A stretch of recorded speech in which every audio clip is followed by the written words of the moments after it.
Wait, what? I can do that? This is Eric Bell with Wait, what? Financial matters that matter for business and the people that own them. Welcome to this episode of Wait, what? Financial matters that matter for business and the people that own them. I have Jacob Kala with me today. He's founder of Gold Stag Consulting and is a land development project manager. Thanks for being with us, Jacob. Thank you for having me.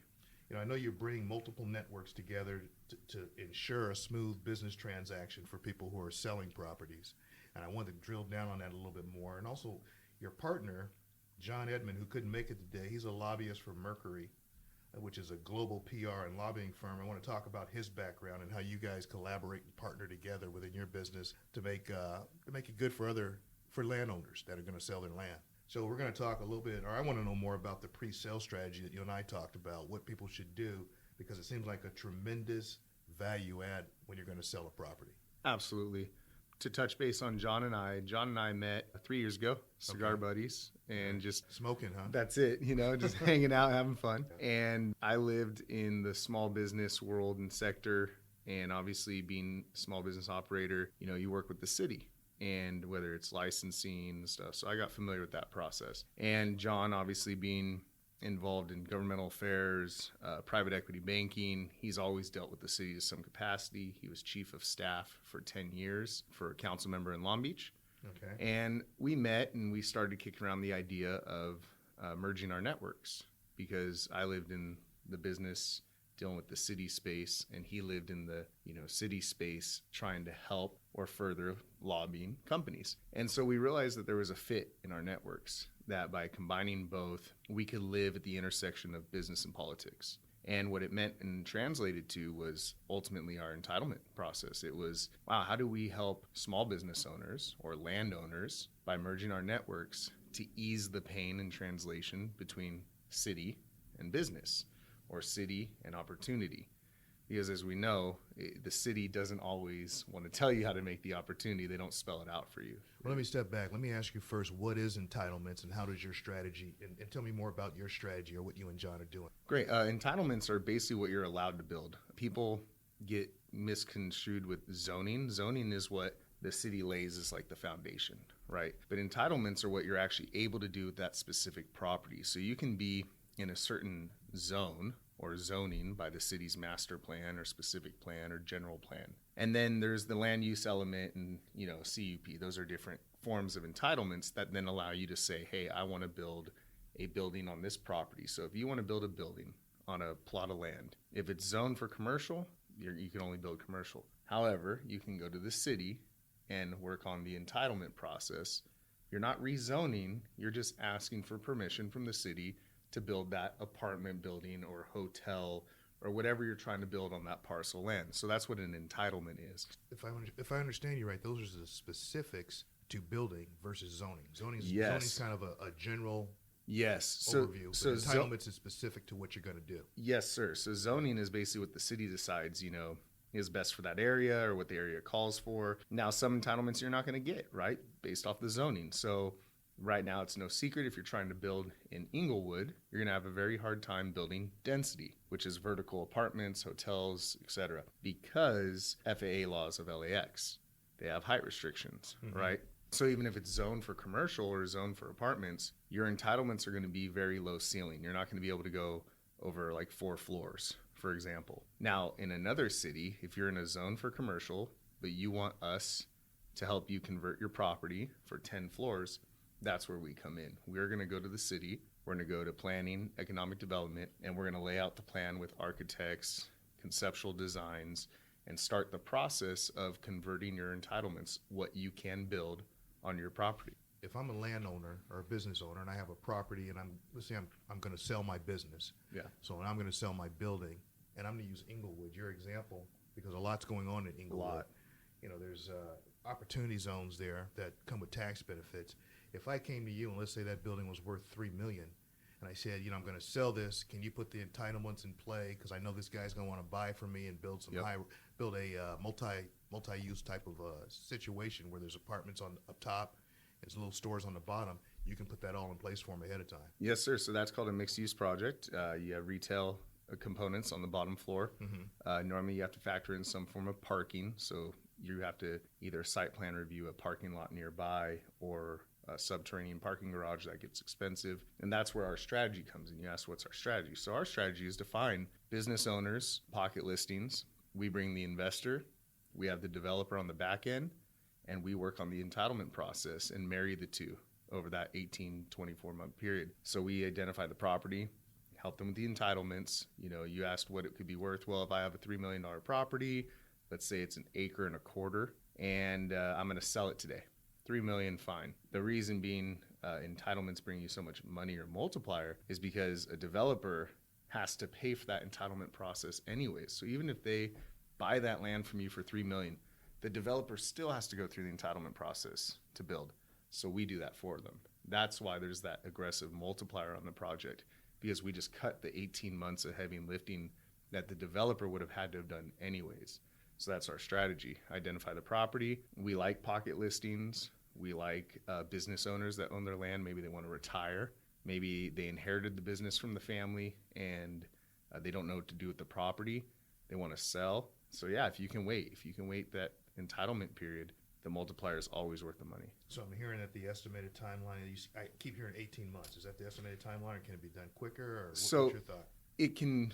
We are very big on the promise of under promise, over deliver. Okay. Right. All right. So have we seen it done in cities quicker? Yes. For example, City of Long Beach, they have an average entitlement period of about 14 months. However, they have a 26% approval on entitlements. So only 2 out of 10 projects are going to get approved in the City of Long Beach because it's a who you know game. It's not a what you know. It's not your qualifications. And that's where John comes in. That's where, His expertise. Yes. Yeah. So we both have great relations with the City of Long Beach, Norwalk, developing relationships in Inglewood, the City of Pomona. And what we do is we use our network then, and we go to the council members, the districts that we know. It's not to say that the land has to be in a city that we're comfortable with, but it definitely helps. If it's in one of the gateway cities, Norwalk, Southgate, et cetera, we can do some work in those cities as well. Otherwise, the process just gets elongated. So that's why we say 18 months. Yeah, 18 to 24 is about what to expect. So, back to that $3 million property in Inglewood, you do the entitlements for me. I'm the landowner. Yep. You do the entitlements for me. What can I expect based on that $3 million property if all the entitlements are in place before the developer starts developing? So obviously, In terms of a price that I can yeah, sell. Yeah. it develops what you entitle. Right now, what's really hot is housing, right? So if you can get 100+ units of housing entitled on that property, you're easily looking at a 4 to 5x multiplier on your $3 million. Wow. 4 to 5. So Absolutely. on a $3 million, we're talking that's 12 to 15 million. 12 would actually be like what we would call the minimum strike price. We would expect 11 to 12 guaranteed, and I shouldn't say guaranteed, but I mean that's the floor. Right. The ceiling 15 to 16 easily. So on a $3 million property, I think it'd be worth me waiting for 18 months to get that done. If you can wait, patience is a key in any form of real estate transaction. So whether it's purchasing real estate, reselling real estate, the entitlement process, real estate is one of those markets that always does better with time, and it's a patient game, right? You have to wait. One thing that we're trying to do is speed up the entitlement process. That's kind of another topic, but we are working through our lobbyist channels to educate cities. There's no doubt in California right now there's a need for housing, whether it's low income, market rate, or median rate income. And the problem is the entitlement process is long and it's very expensive. And that's why most people don't do it more. And that's what we're also trying to educate cities while we develop. We're trying to work with the planning and economic developers and show them if your city calls for housing and this is really a crisis or something you want done in your city, you need to make this process better on developers. When I'm thinking a landowner, the only reason you wouldn't do this and get those type of multiples is because you don't know. You don't know, and it's expensive. So the ones that do know, they find out very quickly to entitle a property, it's about $500,000. So if you want to entitle your 1.25 acres for, let's say, housing, just your conceptual, your site review, if it doesn't fall under land use element, if the city is kind of dated, right, because R&D was scrapped in 2012, we touched bases on this, and if the city doesn't have a land use element, or if they don't have their specific plans and everything in order as a city, then you're in charge of environmental reporting, you're in charge of phase 1, phase 2 core sampling. I mean, there's so many aspects to the entitlement process that add up quickly. And then each city's different. Some charge X amount of dollars per square foot of land that you're trying to entitle. Some charge flat rates, $30,000, $50,000 at a time. So a lot of landowners are like, I don't want to go through that process. It's time versus money. And then I think you're absolutely right with education. I think a lot of people don't know, or they don't even consider it. I mean, if you're tired of your business and you just want to sell, you're not thinking, man, if I just entitle my property for something different and wait 18 months, I have an exit strategy. It's where our job comes in, educating the landowners. And that's why, again, we stress so much that we want to find those people that are retiring, or they inherited the land, want to sell, or maybe they want to self-develop. We actually have the ability to do that as well, because we have developers who have no problem with people participating in the upside of the project. So, and that removes other financial aspects out of it. If the developer now has a partner that owns the land, he doesn't have to buy the land, but he can build the project, and the landowner can participate in the rents or the profit sharing that property now generates. So there's a lot of ways to do this, but the key is, like you said, I think education. People just, they don't know, they don't research, and the city's not in a hurry to tell people. And developers sure as heck don't want people to find out about it, because then their barrier entry increases. With that type of rate of return, you said the cost is about $500,000 Yes. max. Yep. Does that include you and John's fee? Yes, too? sir. Okay, Absolutely. that's all That inclusive. That includes our 1-year fee. If it goes over that 1 year, again, that's not on the developer. We have a percentage on the back end of the deal for making the deal happen. That's a consulting fee, but that's at the point of sale. So basically, our fee is wrapped into that $500,000 that him and I split, and we handle the rest. The way that money is then established is we'll put a commercial lien on the property normally for the investor, so that they're not losing that $500,000. And in some cases, we have people that come out of pocket, want the investor to participate. That almost instantly adds another $2 million to the bottom line of the deal, because again, the investor gets an ROI on his 500. Right. So if we're selling it for 14, the investor's going to get his 1.8, and then the remaining 12 million is going to go to the landowner. Right? It's about an 83 to 12% split. That's about what it comes out to. 12% to the investor, 83.5% of the money to the landowner. Now, if the landowner wants to participate, that fee can get lowered, because maybe we don't have to go through certain hurdles, or John and I are more willing to work with them because it's a direct connection. So we can get it as low as maybe $350. But now that $2 million is being re-added to the landowner's side. So now you're at 100% 5x multiplier. Wow. Again, I don't know why someone wouldn't do this, other than they didn't know. Time versus money. And That's it. And they just didn't. Yeah. They were in a rush for whatever reason to sell it. That's the only reason. Absolutely. How does someone move forward to get you and John involved to get a quote on a property? Is there a price for getting quotes? No, no. I'm very mobile. So is John. We like to drive, and we're used to this kind of work, right? We're a relationship-based business. It's relationship first. We'll tour the property, do our due diligence, see what the city's zoning laws call for. We have to do some preliminary research just to see if the entitlements are even possible. Like I said, there's certain properties. For example, we had a realtor recently who sold a property to one of our investor friends, promised him that it was in this certain zoning. And within 5 minutes, I hopped on our resources and found out it wasn't. And this person almost made a $6 million commitment on 2 properties to build hotels, only to find out by us it wasn't going to happen. But we gave him that free advice. Like, we are very honest and open guys. We want, to do 5 of these projects together with the right person. We don't want to just sit there and do one at a time. We see scalability in this from an investor standpoint. And then we see a need and a solution from a small business owner standpoint. I mean, if you're one of our clients, for example, his business has been in his family for 20-something years, and he's just tired of running it. But there's a very big pride and emotional, attachment to that property. And our job isn't just to make money. It's to maximize what his family's hard work was, right? Like, they built that business from the ground up. Right. And it's legacy, right? So, we would go out there for free. Reach out to us. We'll go out there for free, establish a connection with you, and then see what your property calls for. Can it be built vertically? Maybe not. Maybe there's restrictions on, like I said, density or height. It's hard to determine at first glance, but that's where our due diligence comes in. Now, can you work with people out of state? We have a lot of listeners that are out of state. I mean, I know that should be an additional cost and fee if you're leaving California to do so, but you could do that also possibly. Yes, sir. There is a fee if we're going out of state, or even if we were in like Northern California or somewhere outside of our Orange County, LA County territories. Right.